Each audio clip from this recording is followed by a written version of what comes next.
Chapter 9 Queen Alice. Well, this is grand, said Alice. I never expected I should be a queen so soon. And I'll tell you what it is, your majesty, she went on in a severe tone. She was always rather fond of scolding herself. It'll never do for you to be lolling about in the grass like that. Queens have to be dignified, you know. So she got up and walked about, rather stiffly at first, as she was afraid that the crown might come off, but she comforted herself with the thought that there was nobody to see her. And if I really am a queen, she said as she sat down again, I shall be able to manage it quite well in time. Everything was happening so oddly that she didn't feel a bit surprised at finding the Red Queen and the White Queen sitting close to her, one on each side. She would have liked very much to ask them how they came here, but she feared it would not be quite civil. However, there would be no harm, she thought, in asking if the game was over. Please, would you tell me? She began, looking timidly at the Red Queen.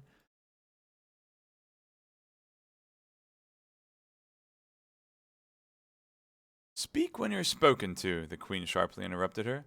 But if everybody obeyed that rule, said Alice, who was always ready for a little argument, if you only spoke when you were spoken to, and the other person always waited for you to begin, you see, nobody would ever say anything, so that— Ridiculous, cried the Queen. Why don't you see, child? Here she broke off with a frown, and after thinking for a minute, suddenly changed the subject of the conversation. What do you mean by if you really are a queen? What right have you to call yourself so? You can't be a queen, you know, till you've passed the proper examination, and the sooner we begin it, the better. I only said if, poor Alice pleaded in a piteous tone. The two queens looked at each other, and the Red Queen remarked with a little shudder. She says she only said if, but she said a great deal more than that. The White Queen, the White Queen moaned, wringing her hands. Oh, ever so much more than that. So you did, you know, the Red Queen said to Alice. Always speak the truth, think before you speak, and write it down afterwards. I'm sure I didn't mean, Alice was beginning, but the Red Queen interrupted her impatiently. That's just what I complain of. You should have meant. What do you suppose is the use of a child without any meaning? Even a joke should have some meaning, and a child's more important than a joke, I hope. You couldn't deny that, even if you tried with both hands. I don't deny things with my hands, Alice objected. Nobody said that you did, said the Red Queen. I said you couldn't if you tried. She's in that state of mind, said the White Queen, that she wants to deny something, only she doesn't know what to deny. A nasty, vicious temper, the Red Queen remarked, and then there was an uncomfortable silence for a minute or two. The Red Queen broke the silence by saying to the White Queen, I invite you to Alice's dinner party this afternoon. The White Queen smiled feebly and said, And I invite you. I didn't know I was to have a party at all, said Alice. But there is to be one, I think. I ought to have. If there is to be one, I think I ought to invite the guests. We gave you the opportunity of doing it, said the Red Queen remarked, but I dare say you've not had many lessons in manners yet. Manners are not taught in lessons, said Alice. Lessons teach you to do sums and things of that sort.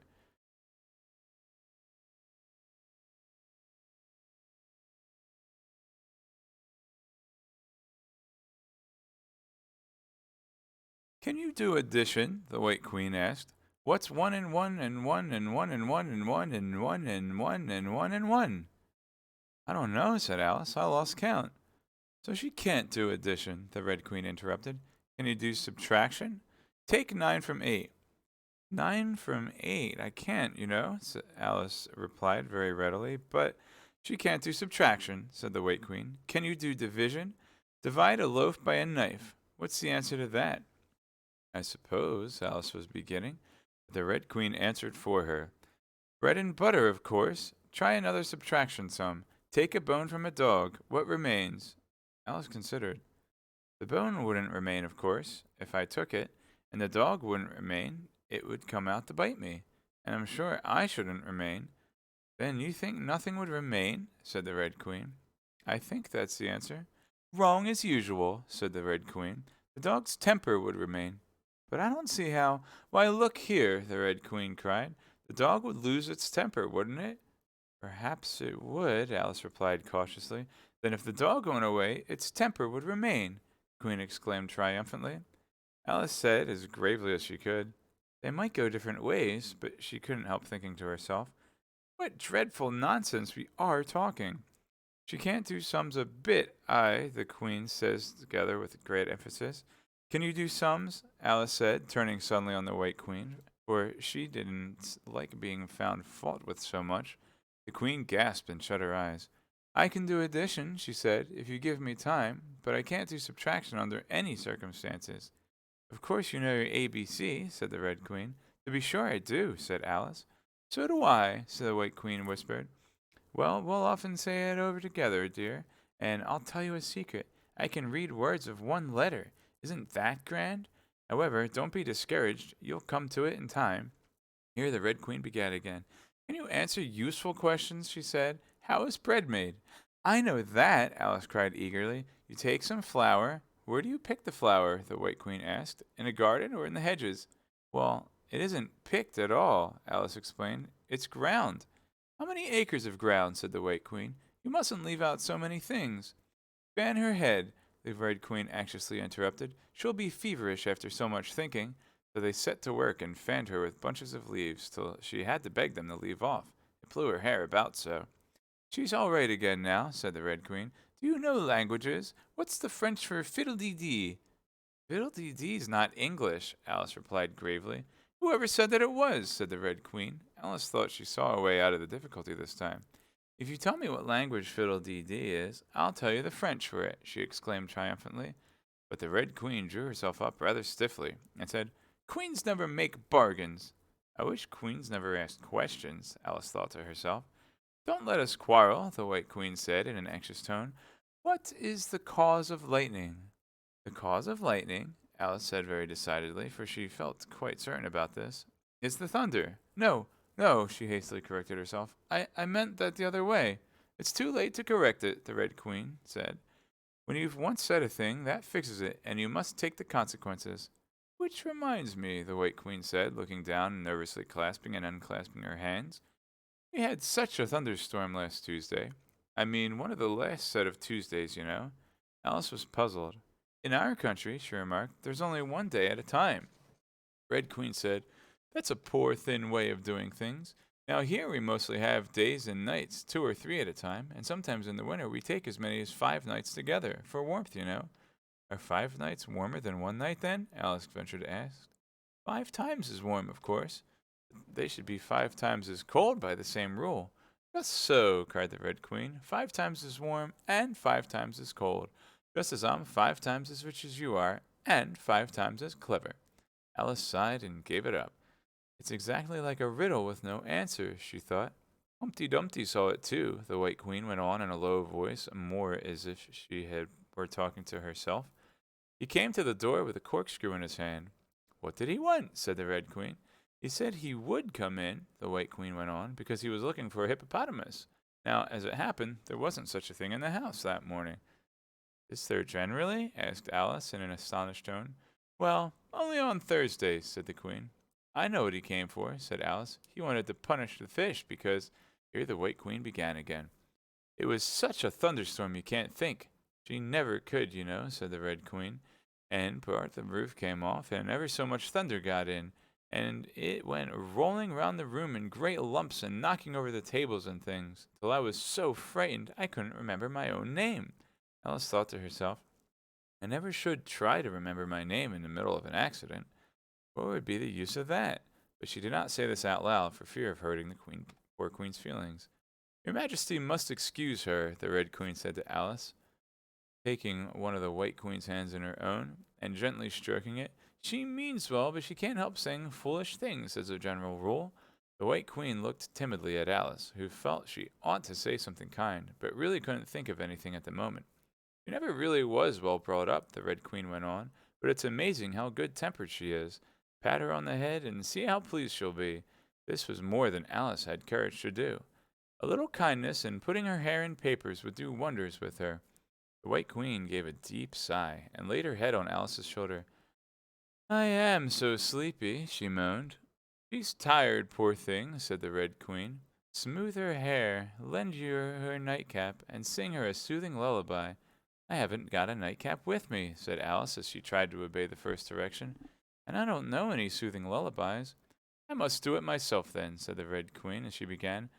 Hush-a-bye, lady, in Alice's lap. Aye, till the feast's ready, we've time for a nap. When the feast's over, we'll go to the ball. Red Queen and White Queen and Alice and all. And now you know the words, she added as she put her head down on Alice's other shoulder. Just sing it through to me. I'm getting sleepy too. In another moment, both queens were fast asleep and snoring aloud.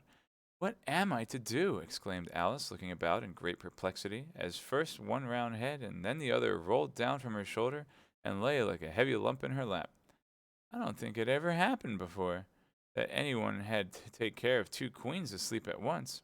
No, not in all the history of England. You couldn't, because there's never more than one queen at a time.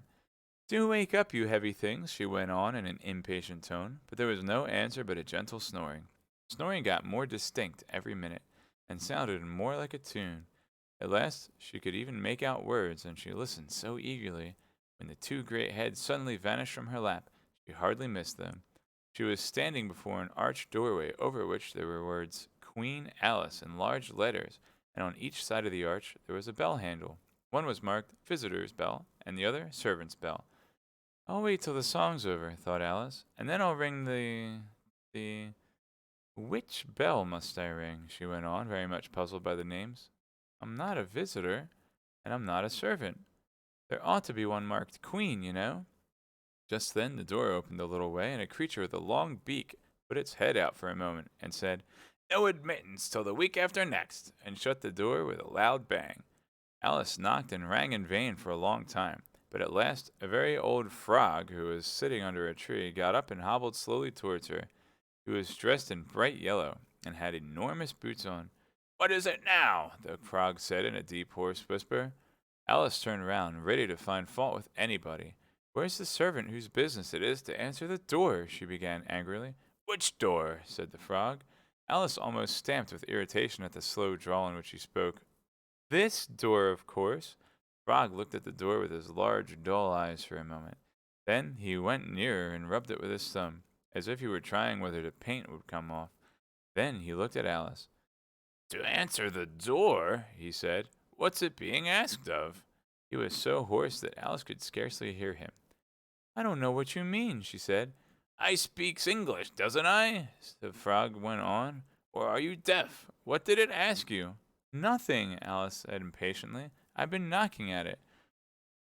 Shouldn't do that, the frog muttered. Wexes it, Then he went up and gave the door a kick with one of his great feet.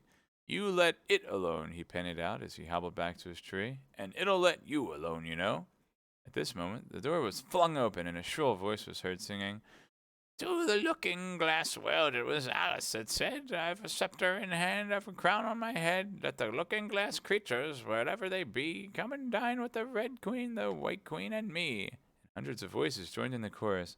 Then fill up the glasses as quick as you can, and sprinkle the table with buttons and bran. Put cats in the coffee, and mice in the tea, and welcome Queen Alice with 30 times 3.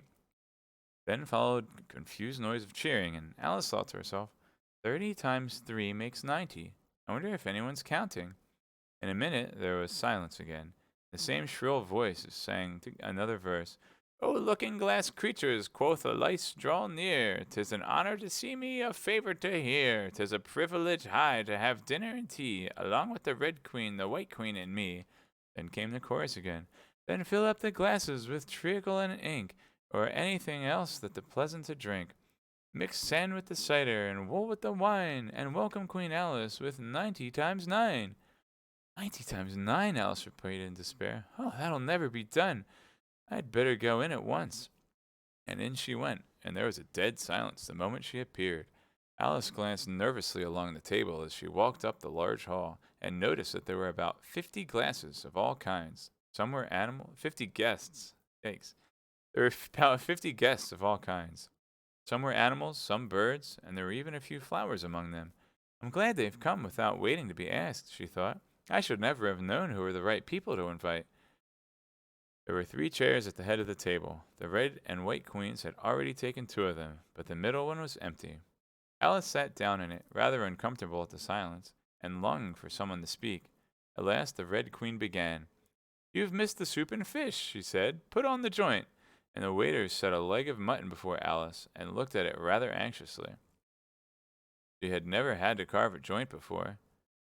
Look a little shy. Let me introduce you to that leg of mutton, said the Red Queen. Alice, mutton. Mutton, Alice. The leg of mutton got up in the dish and made a little bow to Alice. Then Alice returned the bow, not knowing whether to be frightened or amused. May I give you a slice? She said, taking up the knife and fork and looking from one queen to the other. Certainly not, the Red Queen said, very decidedly. It isn't etiquette to cut anyone you've been introduced to. Remove the joint. And the waiters carried it off and brought a large plum pudding in its place. I won't be introduced to the pudding, please, said Alice rather hastily, or we shall get no dinner at all. May I give you some? The Red Queen looked sulky and growled, Pudding, Alice. Alice pudding. Remove the pudding. The waiters took it away so quickly that Alice couldn't return its bow. However, she didn't see why the Red Queen should be the only one to give orders, so, as an experiment, she called out, Waiter, bring back the pudding. And there it was again in a moment, like a conjuring trick. It was so large that she couldn't help feeling a little shy with it. She had been with the mutton. However, she conquered her shyness by a great effort and cut a slice and handed it to the Red Queen. What impertinence, said the pudding. I wonder how you'd like it if I were to cut a slice out of you, you creature. It spoke in a thick, sweaty sort of voice, and Alice hadn't a word to say in reply. She could only sit and look at it and gasp. Make a remark, said the Red Queen. It's ridiculous to leave all the conversation to the pudding. Do you know I've had such a quantity of poetry repeated to me today? Alice began, a little frightened at finding that the moment she opened her lips there was dead silence and all eyes were fixed upon her. And it's a very curious thing, I think. Every poem was about fishes in some way. Do you know why they're so fond of fishes all about here? She spoke to the Red Queen, whose answer was a little wide of the mark. As to fishes, she said, very slowly and solemnly, putting her mouth close to Alice's ear, Her White Majesty knows a lovely riddle, all in poetry, all about fishes. Shall she repeat it? Her Red Majesty is very kind to mention it, the White Queen murmured into Alice's other ear in a voice like the cooing of a pigeon. It would be such a treat. May I? Please do, Alice said very politely. The White Queen laughed with delight and stroked Alice's cheek. Then she began. First the fish must be caught. That is easy. A baby, I think, could have caught it. Next the fish must be bought. That is easy. A penny, I think, would have bought it. Now cook me the fish. That is easy, and I will not take more than a minute. Let it lie in a dish. That is easy, because it already is in it. Bring it here, let me sup. It is easy to set such a dish on the table. Take the dish cover up. Ah, that is so hard that I fear I'm unable, for it holds it like a glue, holds the lid to the dish while it lies in the middle. Which is easiest to do, undish cover for the fish, or dish cover the riddle? Take a minute to think about it, and then guess, said the Red Queen. Meanwhile, we'll drink your health, Queen, Alice's health. She screamed at the top of her voice, and all the guests began drinking it directly, and very queerly they managed it. Some of them put their glasses upon their heads, like extinguishers, and drank all that trickled down their faces. Others upset the decanters, and drank the wine as it ran off the edges of the table. And 3 of them, who looked like kangaroos, scrambled into the dish of roast mutton, and began eagerly lapping up the gravy. Just like pigs in a trough, thought Alice. You ought to return thanks in a neat speech, the Red Queen said, frowning at Alice as she spoke. We must support you, you know, the White Queen whispered as Alice got up to do it, very obediently, but a little frightened. Thank you very much, she whispered in reply, but I can do quite well without.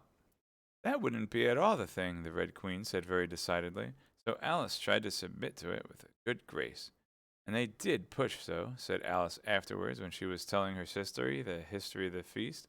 You would have thought that they wanted to squeeze me flat. In fact, it was rather difficult for her to keep in her place while she made her speech. The 2 queens pushed her so, one on each side, that it nearly lifted her up into the air.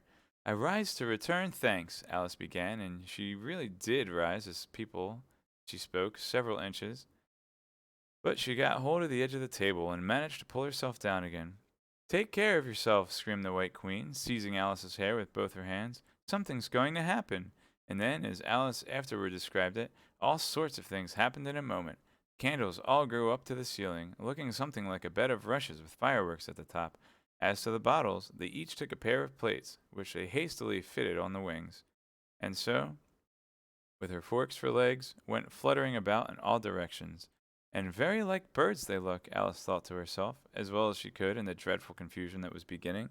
At this moment, she heard a hoarse laugh at her side, and she turned to see what was the matter with the White Queen. But instead of the Queen, there was the leg of mutton sitting in the chair. "Here I am!" cried a voice from the soup tureen, and Alice turned again, just in time to see the Queen's broad, good-natured face grinning at her for a moment over the edge of the tureen, before she disappeared into the soup. There was not a moment to be lost. Already several of the guests were lying down in the dishes, and the soup ladle was walking up the table toward Alice's chair and beckoning to her impatiently to get out of its way. "I can't stand this any longer," she cried as she jumped up and seized the tablecloth with both hands. One good pull, and plates, dishes, guests, and candles came crashing down together in a heap on the floor. "And as for you," she went on, turning fiercely upon the Red Queen, whom she considered as the cause of all the mischief. But the Queen was no longer at her side. She had suddenly dwindled down to the size of a little doll, and was now on the table, merrily running round and round after her own shawl, which was trailing behind her. And any other time, Alice would have felt surprised at this. She was far too much excited to be surprised at anything now. "As for you," she repeated, catching hold of the little creature in the very act of jumping over a bottle, which had just laid it upon the table, "I will shake you into a kitten, that I will." Shaking! Chapter 10. She took her off the table as she spoke, and shook her backwards and forwards with all her might. The Red Queen made no resistance whatever, only her face grew very small, and her eyes— oh, I forgot to start the timer. Dang it. What am I at, like 45? I have no idea.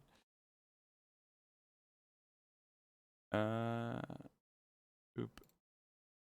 She took her off the table as she spoke, and shook her backwards and forwards with all her might. The Red Queen made no resistance whatever, only her face grew very small, and her eyes got large and green, and still as Alice went on shaking her, she kept on growing shorter, and fatter, and softer, and rounder, and it really was a kitten after all. That's chapter 11. It really was a great chapter.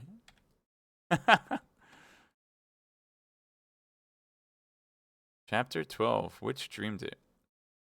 "Your Red Majesty shouldn't purr so loud," Alice said, rubbing her eyes and addressing the kitten respectfully, yet with some severity. "You woke me out of, oh, such a nice dream. And you've been along with me, kitty, all through the looking-glass world. Did you know it, dear?" It was a very inconvenient habit of kittens, Alice had once made the remark, that whatever you say to them, they always purr. If they would only purr for yes and mew for no, or any sort of rule of that sort, she had said, so that one could keep up a conversation. But how can you talk with a person if they always say the same thing? On this occasion, the kitten only purred, and it was impossible to guess whether it meant yes or no. So Alice hunted among the chessmen on the table till she had found the red queens. Then she went down on her knees on the hearthrug and put the kitten on the queen to look at each other. "Now, Kitty," she cried, clapping her hands triumphantly, "confess that was what you turned into." But it wouldn't look at it. She said when she was explaining the thing afterwards to her sister, it turned away its head and pretended not to see it, but it looked a little ashamed of itself, so I think it must have been the Red Queen. "Sit up a little more stiffly, dear," Alice cried with a merry laugh, "and curtsy while you're thinking what to do. What to purr. It saves time, remember." And she caught it up and gave it one little kiss, just in honor of its having been a Red Queen. "Snowdrop, my pet," she went on, looking over her shoulder at the white kitten, which was still patiently undergoing its toilet. "When will Dinah have finished with your white majesty, I wonder? That must be the reason you were so untidy in my dream. Dinah, do you know that you're scrubbing a white queen? Really, it's most disrespectful of you. And what did Dinah turn into, I wonder?" She prattled on as she settled comfortably down with one elbow on the rug and her chin in her hand to watch the kittens. "Tell me, Dinah, did you turn to Humpty Dumpty?" "I think you did. However, you better not mention it to your friends just yet, for I'm not really sure. By the way, Kitty, if only you had been really with me in my dream, there was one thing you would have enjoyed. I had such a quantity of poetry said to me, all about fishes. Tomorrow morning you shall have a real treat. All the time you're eating your breakfast, I'll repeat The Walrus and the Carpenter to you, and then you can make believe it's oysters, dear. Now, Kitty, let's consider who it was that dreamed it all. This is a serious question, my dear, and you should not go on licking your paw like that, as if Dinah hadn't washed you this morning. You see, Kitty, it must have been either me or the Red King. He was part of my dream, of course, but then I was part of his dream, too. Was it the Red King, Kitty? You were his wife, my dear, so you ought to know. Oh, Kitty, do help to settle it. I'm sure your paw can wait. But the provoking kitten only began on the other paw and pretended it hadn't heard the question. Which do you think it was? A boat beneath the sunny sky, lingering onward dreamily, in an evening of July. Children three that nestle near, eager eye and willing ear, pleased the simple tale to hear. Long has paled the sunny sky, echoes fade and memories die. Autumn frosts have slain July. Still she haunts me phantom-wise, Alice moving under skies, never seen by waking eyes. Children yet, the tale to hear, eager eye and willing ear, lovingly shall nestle near. In a wonderland they lie, dreaming as the days go by, dreaming as the summers die. Ever drifting down the stream, lingering in the golden gleam.